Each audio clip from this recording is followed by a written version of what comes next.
북한은 1955년 핵물리연구소를 창설하고 1956년 소련과 원자력 협정을 체결하였다. 1962년에는 소련으로부터 연구용 원자로인 IRT-2000을 반입하였다. 이는 소련이 IRT-2000을 처음 개발한 지 4년 만이다. 이승만 정권에서는 1955년 미국과의 원자력 협정을 체결하였고 다음 해부터 2에서 3년에 걸쳐 120여 명에 달하는 원자력 유학생을 미국에 소재한 아르곤 국립연구소 아간 내셔널 라보레이토리에 파견하였다. 1957년 아르곤 연구소에서 연수를 마치고 돌아온 윤세윤 서울대 교수가 1956년 설치되었던 문교부 기술교육부 원자력과의 과장에 취임한다.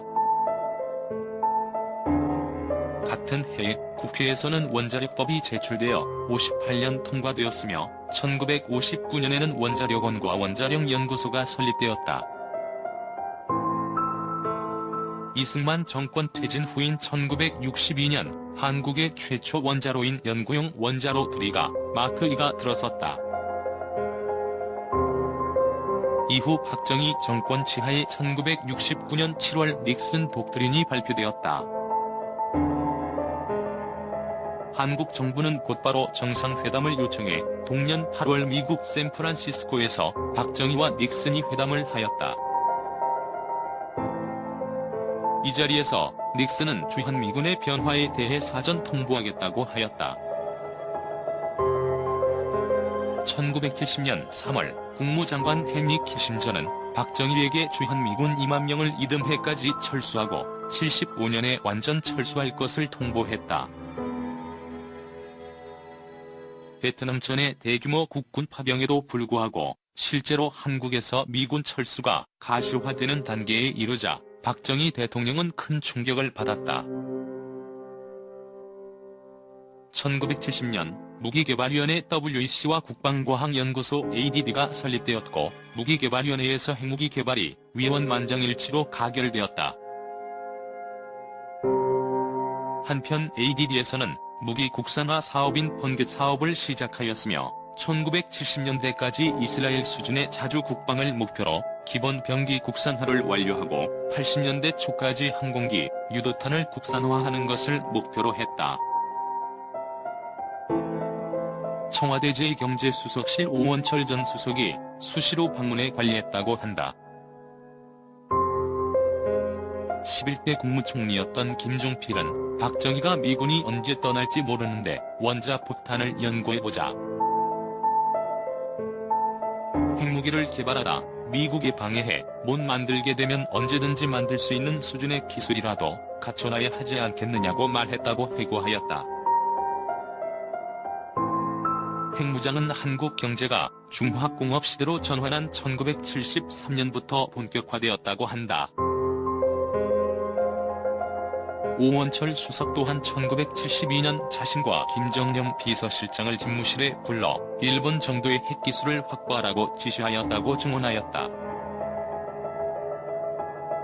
도널드 그레그 전 주한미대사는 미국이 73년 한국의 핵무장 동향을 처음 파악했다고 했다. 핵무장을 위해 한국 정부는 당시 미국과 핵기술의 분배를 놓고 이견이 있던 프랑스에 접근했다. 1972년 최형섭 과학기술처 장관이 방불하고 73년 김종필 총리가 방불했으며 뒤이은 1975년 프랑스의 국영 원자력 기업 SGN 세인트 고빈 테크니커스 나우베즈와의 재처리 기술 공급 계약이 체결되면서 박정희 정권의 핵개발은 성공을 눈앞. 이 계약이 실행되었다면 연간 20kg의 플루토늄 추출이 가능했다고 한다. 동시에 박정희의 혁명으로 외국에 나가 있는 우수한 한국인 과학자들이 귀국하였고 오원철 수석은 캐나다를 방문해 플루토늄 추출이 용이한 캔두 CANDU 원자로의 도입을 진행했다. 한국보다 먼저 캔두 원자로를 도입한 인도와 파키스탄이 결국 핵무장한 것으로 볼 때 이것이 의미하는 바는 적지 않았다. 또한 한국은 이 시기 나이키 허큘리스 미사일의 도입과 국산화를 진행하였다. 즉, 프랑스에서 재처리 시설, 캐나다에서 충수로, 미국에서 발사체 기술을 확보해 핵개발과 핵체계를 단번에 구축하려는 의도로 풀이되었다. 1973년 박정희는 중화공업화정책 선언을 하면서 경남 창원에 종합기계공단을 세우겠다는 의지를 천명하였다. 국가기록원 오원철 수석이 1972년 건의한 안을 대통령이 제거하는 방식으로 진행한 점. 핵개발 관련 기업인 현대양행이 창원에 소재한 기업이었다는 점, 이 선언 직후 해당 지역에 원자로 제조시설이 들어선 점, 1981년까지 무려 8년여에 이르는 장기적인 계획이 수립되어 있었던 점은 중화학공업과 핵무장이 동시 진행 중이었으며 기술의 내재화가 진행되었다는 것을. 1974년 인도가 핵실험에 성공하자 미국의 압박이 거세져 한국원자력연구소, 국방과학연구소, 대전기 개창 등 핵무장 관련 시설뿐 아니라 청와대, 국방부, 과학기술처 등 국가부처의 부서장에게까지 주한 미국 대사관 직원들과 CIA 요원들이 따라붙어 명시적인 중단 압력을 가하. 오원철 수석에 따르면 여러 시설에 나눠 진행한 것은 미국의 견제를 피하기 위해서였다. 7개 프로젝트로 나누어 오직 컨트롤 타워인 청와대에서만 정보 판단이 가능하도록 했다고 한다.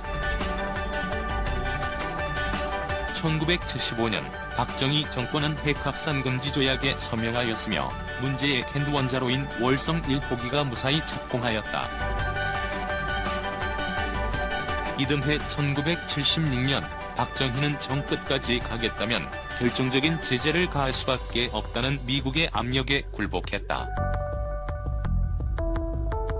도널드 그레그 전 대사는 2011년 북한에 대해 미국이 핵개발 억제를 위해 애쓰는 것과 똑같았다. 고 미국의 중단 압박의 방식을 묘사하였다. 또한 김종필 전 총리는 미국의 정보력이 뛰어났다기보다는 한국 내부 스파이들이 CIA에 고자질했다고 평가했다. 그와 함께 프랑스와의 재처리 협정은 파기되었으며 1977년 무렵 핵개발은 중단되었다. 도널드 그레그 전 미 대사는 그 이후 한국의 핵무장 시도가 없었다고 단언하고 있다. 하지만 오원철 제2경제수석의 진술에 따르면 프랑스와의 계약 파기와 관련 없이 재처리 기술도 확보되어 있는 상황이었으며 핵심 기자재들을 밀반입하는 데에 성공했다. 1978년에는 미국의 청와대 도청 사건이 외교적 파문을 낳았다. 1979년 2월 오 수석을 포함한 핵개발을 전담하는 책임자들이 청와대에서 비밀 회동을 가졌고 박정희 대통령은 핵개발이 88% 진척되었다고 보고받았으며 모종의 결단을 문서화하였다. 그러나 박정희는 핵무기만을 고집하지 않는다는 상징적 차원에서도 핵무기 관련 문서의 자세한 내용은 노코멘트하고 있으나 핵을 무기화하느냐 마느냐를 결정하는 회의였다는 설명으로 놓고 볼 때 이미 1970년대 초에 설정한 핵무장을 할 수 있는 기술을 확보해놓자는 목표는 사실상 달성했다고 보는 것이 타당하다. 10.26 사건 발생 직전 박정희는 우라늄 농축 분말인 옐로케이크를 선물받았다. 그러나 직후 10.26 사건으로 박정희 정권은 급작스럽게 중단되었다. 전두환이 이끄는 신군부는 박정희 사망 2개월 후 12.12 쿠데타를 성공시키고 핵개발을 중단시켰다. 핵개발과 관련된 천여 명의 인력은 조용히 숙청되고 관련 기관, 결과물은 공중분해되었다.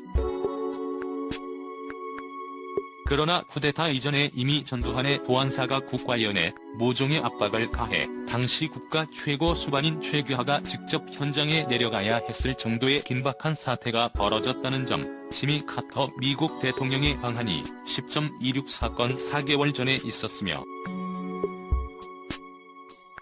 그가 경남 창원에 건설 중인 원자로 제조시설을 둘러보려 했었다는 점은 12.12 이전부터 한국의 비핵화를 위한 공작이 이어져 10.26이라는 현상으로 나타나지 않았나 하는 의구심을 자아내며 오원철 수석도 그러한 분석을 내놓았다.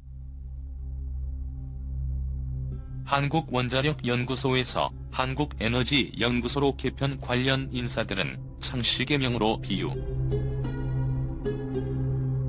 노태우 정권 때 한국원자력연구원으로 다시 제 이름을 되찾았지만 되찾은 것은 말 그대로 이름뿐이었다는 슬픈 이야기가 있다. 여담으로 한국원자력연구소의 영문 약자는 KARI였다. 여기에서 A는 당연히 원자력이란 뜻의 아토믹.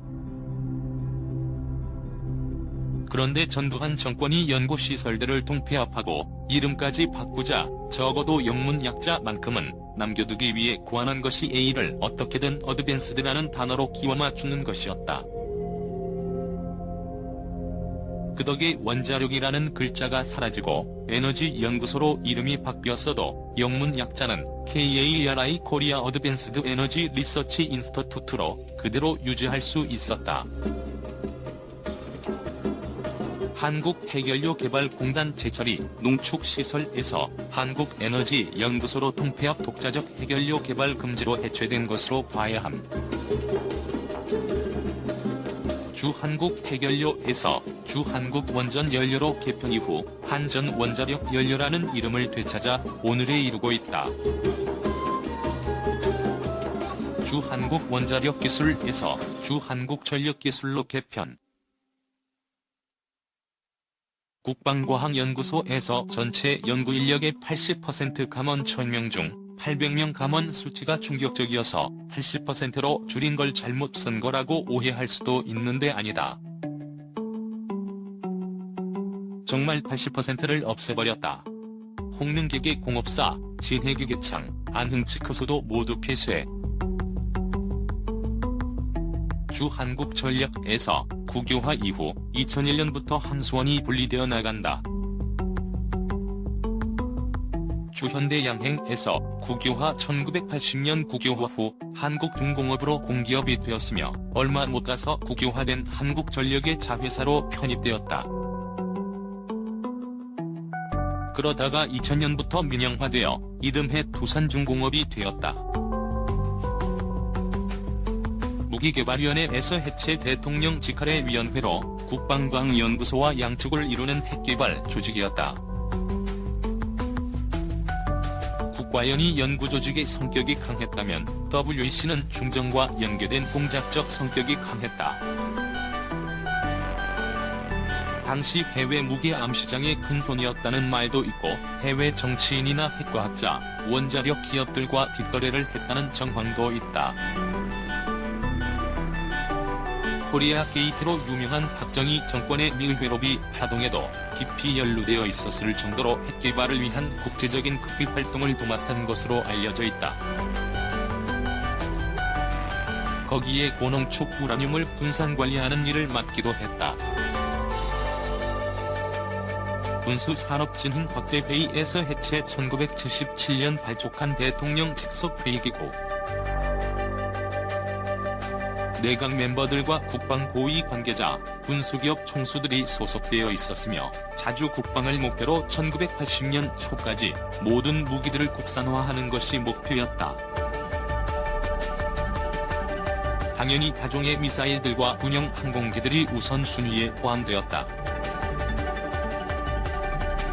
한마디로 핵자주권의 반영구적인 상실이자 국방 원자력 산업에 미리 가해진 IMF 구조조정 정도라고 볼 수 있다. 또한